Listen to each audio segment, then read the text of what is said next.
Hi hello ನಮಸ್ಕಾರ. Supreme ಟಿವಿಗೆ ಸ್ವಾಗತ. ಬೆಳಗಾವಿ ಜಿಲ್ಲೆಯಲ್ಲಿ ಅಬಕಾರಿ ಇಲಾಖೆಯ ಭರ್ಜರಿ ಕಾರ್ಯಾಚರಣೆ. ಗೋವಾ ಕಡೆ ಅಕ್ರಮವಾಗಿ ಸಾಗಾಟ ಮಾಡುತ್ತಿದ್ದ 14,000 ಲೀಟರ್ ಸ್ಪಿರಿಟ್ ವಶ.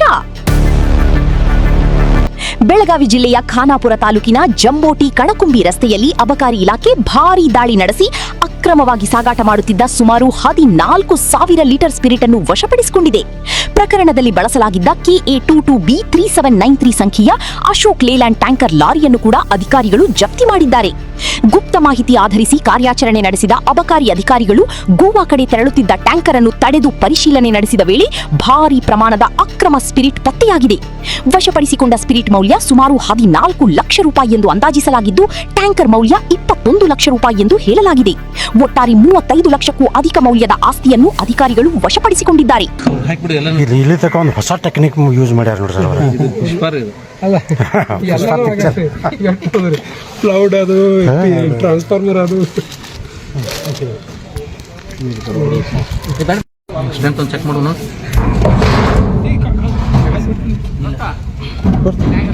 ಸರ್ ಇದನ್ನ ಸರ್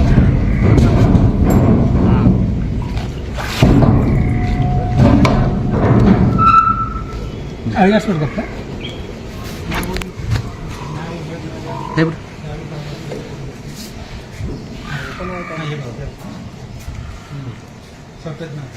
ಸರ್ 98% ಸರ್. ಇಲ್ಲಿ 95 ಕಾಣುತ್ತೆ ಸರ್. ಅದ್ರ ಮೇಲೆ ಎರಡು ಗಿರಿ ಸರ್. 97 to 98% spirit sir. ಎಷ್ಟು ಪ್ಯೂರ್ ಐತಿ ಸರ್.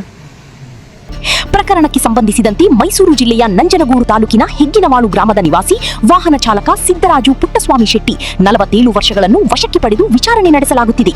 BNSS ಕಾಯ್ದೆ 2023 ಸೆಕ್ಷನ್ 35(3) ಅಡಿಯಲ್ಲಿ ನೋಟಿಸ್ ಜಾರಿ ಮಾಡಲಾಗಿದೆ. ಅಬಕಾರಿ ಆಯುಕ್ತ ಡಾಕ್ಟರ್ ವೈ ಮಂಜುನಾಥನ್, ಜಂಟಿ ಆಯುಕ್ತ FH ಚಲವಾದಿ ಹಾಗೂ ಉಪ ಆಯುಕ್ತ ಜಗದೀಶ್ NK ಅವರ ಮಾರ್ಗದರ್ಶನದಲ್ಲಿ ಕಾರ್ಯಾಚರಣೆ ನಡೆದಿದೆ. ಬೆಳಗಾವಿ ಉಪವಿಭಾಗದ ಉಪ ಅಧೀಕ್ಷಕ ರವಿ ಎಂ ಮುರುಗೂಡ್ ನೇತೃತ್ವದ ತಂಡ ಮಂಜುನಾಥ ಮೆಳ್ಳಿಗೇರಿ, ನೂರುಲ್ಲಾ ಖಾನ್, ಸುನಿಲ್ ಎಸ್ ಪಾಟೀಲ್ ಸೇರಿದಂತೆ ಹಲವರು ಕಾರ್ಯಾಚರಣೆಯಲ್ಲಿ ಭಾಗವಹಿಸಿದ್ದರು. ಖಾನಾಪುರ ಅಬಕಾರಿ ಪೊಲೀಸ್ ಠಾಣೆಯಲ್ಲಿ ಪ್ರಕರಣ ದಾಖಲಾಗಿದ್ದು, ಅಕ್ರಮ ಸಾಗಾಟದ ಜಾಲದ ಹಿಂದೆ ಇರುವವರ ಪತ್ತೆಗೆ ಅಧಿಕಾರಿಗಳು ತನಿಖೆ ಮುಂದುವರಿಸಿದ್ದಾರೆ. ಸಮಾಜಕ್ಕೆ ನೋಡ್ತಾ ಇರಿ ಸುಪ್ರೀಂ ಟಿವಿ. ಶೇರ್ ಮಾಡಿ, ಲೈಕ್ ಮಾಡಿ, ಸಬ್ಸ್ಕ್ರೈಬ್ ಮಾಡಿ.